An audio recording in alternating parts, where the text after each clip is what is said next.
In 2019, I was diagnosed with cancer. I was 31 at the time, and kind of pre-diagnosis, I'd never really had any medical issues. And even at the time of the diagnosis, I was just sick, like I was just unwell. Even at the time, I think everyone in the country was just sick for ages. So it was not out an ordinary or nothing to kind of prepare you. I went to work the day I got diagnosed. It was kind of Christmas week. Went home, went to the GP. And they suggested I go on to the hospital and kind of get further examined.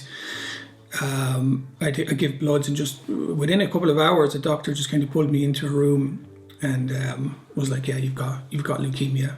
I think when you get diagnosed with something like that, I don't know, it's like your life is just moving forward, and it feels like you just kind of smash into a brick wall or something. It's like everything you were thinking about or everything you were planning, it just kind of stops. Like, and now you've got this only thing in your way, is like, this is your life now, or will you still have a life? Or there's just a million thoughts going through your head, but it's everything related to that. And I think everyone around you, everyone affected you, just kind of gets drawn into that as well. So it just changes everything.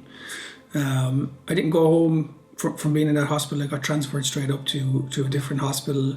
And within the next day, it was almost, just remember, like a parade of people just coming into the room, kind of talking to you through. I don't remember most of it. I remember speaking to one of the professors, and I just kind of asked, like, am I going to die? Like, that was the only thing I was concerned about. When he was saying no, I didn't care after that. It was just like, right, what are we going to do? And just get going. And we did then. The next day, it was Christmas Day. I started, I had 3 rounds of chemo. And go over the next 10 days, I had 23 rounds of chemo. And the first time in hospital, I was there for 30 days. As I said, everyone in the country was sick at the time. So, like, well, I did have like friends and family around. My wife and kids weren't able to come in because they were all sick, so it just wasn't safe. When you're getting that much chemo, you're just not in a position to be around people. It's too dangerous for you. So first time I was in hospital, I was there for 30 days. I went home then for a couple of days. You need to go back and repeat the same process, another 23 rounds of chemo over 10 days. I think that stint was maybe harder. I don't know why. So people had to get back on with their lives. There was less people around, and I just remember it feeling lonelier or more difficult.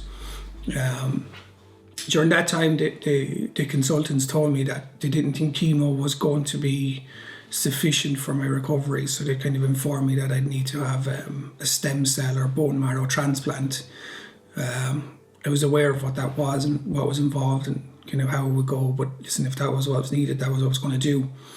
Luckily, my brother was a match to be my donor, which would make the process that much simpler.